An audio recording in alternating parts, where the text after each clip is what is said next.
ध्रुवीयता का अंत के बारे में जानेंगे।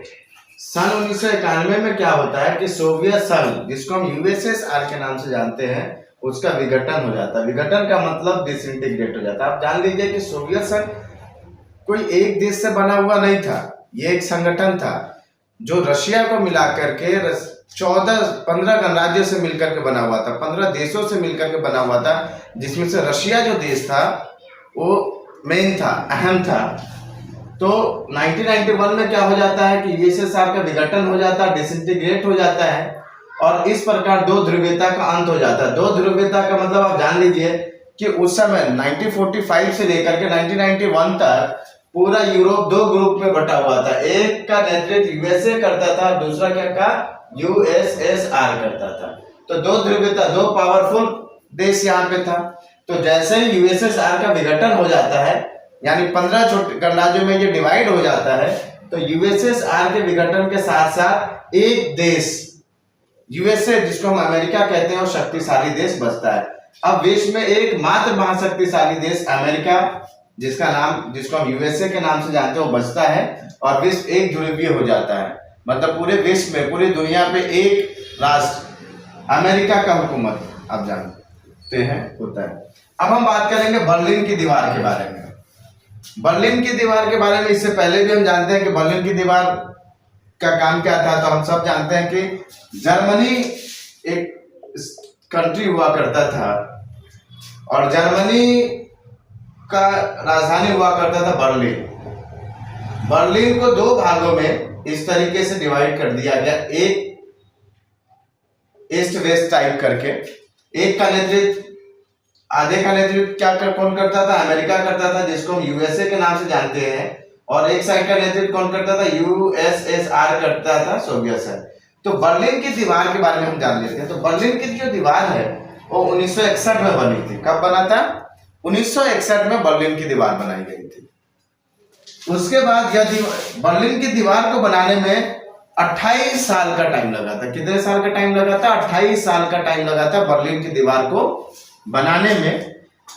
बर्लिन की दीवार की लंबाई की अगर हम बात करें तो 150 किलोमीटर लंबी दीवार थी ये, जो जर्मनी को दो भागों में बांटता था, पूर्वी जर्मनी और पश्चिमी जर्मनी। यह दीवार जो था, बर्लिन की जो दीवार जो थी, पूंजीवादी और साम्यवादी दुनिया के बीच विभाजन का प्रतीक था। मतलब यही बर्लिन की जो दीवार जो थी, ये बर्लिन की दीवार क्या करता था? पूंजीवादी दुनिया को अलग बांटता था, साम्यवादी दुनिया को अलग बांटता था। यानी यूएसए और यूएसएसआर दोनों को बांटने का काम करता था। और इस बर्लिन की दीवार को 9 नवंबर 1989 में क्या किया गया था कि जर्मनी के आम जनताओं के द्वारा इस दीवार को गिरा दिया गया था, तोड़ दिया गया था। और इस दीवार के गिराने के साथ ही, तोड़ने के साथ ही क्या हुआ था कि सोवियत संघ का विघटन हो गया था, और एक देश अमेरिका, जिसको हम कहते हैं यूएसए, वो शक्तिशाली बना था इसी दीवार के साथ। अब हम बात करते हैं सोवियत प्रणाली के बारे में। बड़ा एग्जाम के पॉइंट ऑफ व्यू से आप जान लीजिए, बहुत इंपॉर्टेंट है, इससे क्वेश्चन आता ही आता है। सोवियत प्रणाली हो गया, सोवियत प्रणाली की विशेषता हो गया, इनसे क्वेश्चन आता ही आता है। इस चीज का ध्यान रखना, चूंकि अब आपके पास टाइम कम है, तो उसी के अकॉर्डिंग आपको तैयारी भी करना है। अब देखिए, सोवियत प्रणाली की अगर हम बात करें, समाजवादी सोवियत गणराज्य यूएसएसआर, सोवियत गणराज्य, समाजवादी सोवियत गणराज्य, जिसको हम यूएसएसआर के नाम से जानते हैं, union of Soviet socialist Republic, जिसको हम हिंदी में समाजवादी सोवियत गणराज्य के नाम से जानते हैं। ये रूस में क्रांति हुआ था, समाजवादी क्रांति या रूसी क्रांति के नाम से जानते हैं, 1917 में। उस क्रांति के बाद से यूएसएसआर अस्तित्व में आया, और यूएसएसआर जब अस्तित्व में आया तो ये एक दो नहीं 15 गणराज्य को मिलाने से यूएसएसआर बना था रूसी क्रांति के बाद। इस क्रांति के में क्या होता है, जब रूसी क्रांति होता है उसमें पूंजीवादी व्यवस्था का विरोध किया जाता है, कैपिटलिज्म का बैकआउट किया जाता है, और सोशलिज्म, साम्यवादी व्यवस्था का क्या किया जाता है? सपोर्ट किया जाता है। इसमें निजी संपत्ति जो है, संपत्ति की संस्था को समाप्त करने और समाज को समानता के सिद्धांत पर सचेत रूप से रचने की सबसे बड़ी कोशिश होती है। इसमें क्या होता है सोवियत प्रणाली में कि निजी संपत्ति की संस्था को बैकआउट किया जाता है। इसमें ऐसा होता है कि सारी चीजें जो है सरकार के हाथ में होना चाहिए, है ना। कोई प्राइवेट नहीं, प्राइवेट का पूरी तरीके से बायकॉट किया जाता है। ये जो प्रणाली थी समाजवाद के आदर्शों और समता मूलक समाज की जरूरत से प्रेरित था, मतलब समाज को जो मिनिमम जो जरूरत है उसको फुलफिल करना था। सोवियत प्रणाली की विशेषता की बात करते हैं हम। सोवियत प्रणाली की विशेषता क्या है? तो पूंजीवादी व्यवस्था का विरोध किया जाता है।